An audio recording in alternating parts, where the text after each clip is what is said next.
একটা গল্প আছে, রিমেম্বার দ্য রোজেস। দারুণ একটা গল্প। অ্যালাইড ফোর্সেস ফ্রান্সের উপকূলে নামতে চলেছে, যাতে ফ্রান্সকে মুক্ত করা যায়। ব্রিটিশ সেনারা নামবে। আর এটা কোনো ছোটখাটো অভিযান না। এতে 10,000টা ফাইটার প্লেন আর 20 লাখ অ্যালাইড সৈনিক জড়িত ছিল। একজন ব্রিটিশ সৈনিককে পাঠানো হয় গুপ্তচর বৃত্তির জন্য। সে সেখানে সবকিছু পর্যবেক্ষণ করছে। রাতে এসেছে, আর রাতের মধ্যেই মিশন শেষ করে যা যা রেক্সি করার দরকার সেগুলো করে ভোরের আগেই ফিরতে হবে। সেখানে তার দেখা হয় 17-18 বছরের এক কিশোরীর সঙ্গে। সেই মেয়েটা তাকে পুরো রাত গাইড করে, কিভাবে কোথায় যেতে হবে, কোথায় সাবধানে চলতে হবে, কোথাও পড়ে গেলে টেনে তোলে, বাঁচায়, সবকিছু। একসময় এমনও হয় যখন সৈনিকটার ওপর গুলি চালানো হচ্ছে, তখন সেই মেয়েটা তাকে সরিয়ে নিজের সামনে এসে দাঁড়ায়। সে অবাক হয়ে জিজ্ঞেস করে, তোমার গুলি লাগেনি?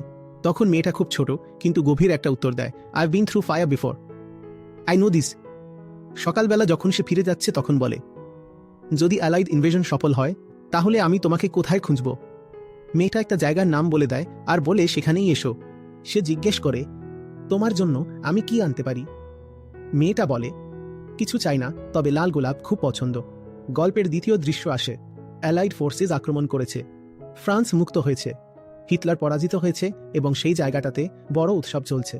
এই সৈনিক এবার স্যুট বুট পরে এসেছে এবং সঙ্গে এনেছে লাল গোলাপে ভর্তি একটা গোটা তোড়া। সে যায় সেই জায়গাটাতে যেটার কথা মেয়েটা বলেছিল।